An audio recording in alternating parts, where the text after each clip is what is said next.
खबर देंगे आपको। अमरीकी थिंक टैंक जेम्स टाउन ने अफगान तालिबान रजीम की बदउनवानी की एक और दास्तान से पर्दा उठा दिया। तालिबान रजीम अफगानिस्तान की $1 ट्रिलियन से जायद मादनी दौलत को कौमी तरक्की के बजाय गैर शफाफ आमदन, अशराफिया की सरपरस्ती और सियासी कंट्रोल के लिए इस्तेमाल करने लगा है। अमरीकी जियोलॉजिकल सर्वे के मुताबिक अफगानिस्तान में $1 ट्रिलियन से जायद मालियत की मादनी दौलत मौजूद है। मुल्क के 34 सूबों में 1400 से जायद मादनी ज़खायर की निशानदही हो चुकी है। कानकुनी के मुआहदों और लाइसेंसों के जरिए तालिबान रजीम मुबैना तौर पर गैर शफाफ अंदाज में आमदन और वफादार नेटवर्क्स को फ़ायदा पहुँचा रहा है। इस पर मज़ीद बात करते हैं। दिफाई तज्ज़ियाकार ब्रिगेडियर रिटायर्ड हारिस नवाज साहब हमारे साथ मौजूद हैं।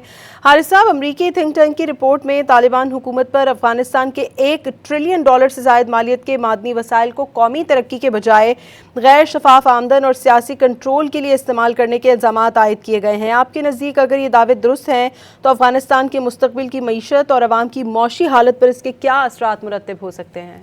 अभी भी आपने देखा होगा यूनाइटेड नेशन की रिपोर्ट भी आई है जिसमें वहाँ पर गैर शफाफ सारा सिस्टम है और वहाँ पर क्रिमिनल जो एक्ट हैं, वॉर क्राइम्स भी हैं, फिर उसके बाद ह्यूमन राइट्स वायलेशन भी हैं, लोगों को फिजिकल टॉर्चर भी किया जाता है, इस्लाम की गलत तशरीह की जाती है, ख़वातीन को हकूक़ नहीं है, सिविलियन बच्चों की तालीम नहीं है, उसके बाद ये कोई इंफ्रास्ट्रक्चर डेवलप नहीं कर रहे, टोटल पैसा इनकी पॉकेट्स में जा रहा है। और यही अभी जब यूनाइटेड नेशन की रिपोर्ट है फिर उनको इस पर अमल भी करना चाहिए। बात ये है कि ये जितने वहाँ काम कर रहे हैं आके सब पैसे, क्योंकि इन्होंने कमिटमेंट की थी अफगान ये अमेरिकन से दोहा में कि हम जहाँ पर 6 महीने में जनरल इलेक्शन करवाएंगे, फ्री, ट्रांसपेरेंट और फेयर, और वो अफगान अवाम अपनी मर्जी की हुकूमत लेकर आएंगे ताकि वो प्रॉपर तरीके से अफगानिस्तान का एक पोलिटिकल इंक्लूसिव गवर्नमेंट हो, एक्टिंग बैलेंस गवर्नमेंट हो, और वो यहाँ पर निज़ाम चलाए।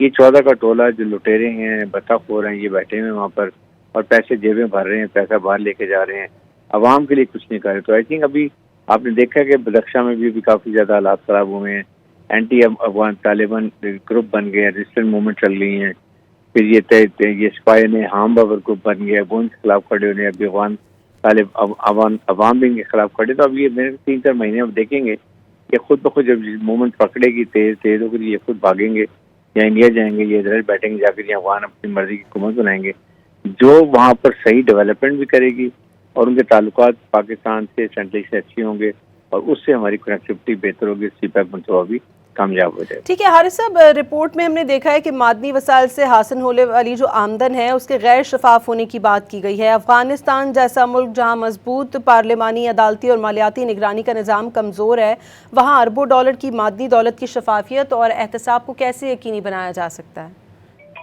देखिए, इसका तरीका यही है ना कि ये तो ये लुटेरे बैठे हैं, ये हर काम जितनी मादनियात का पैसा है, चाहे चाइनीज भी इनको वहाँ कर रहे हैं, वो भी इनको पैसा दे रहे हैं।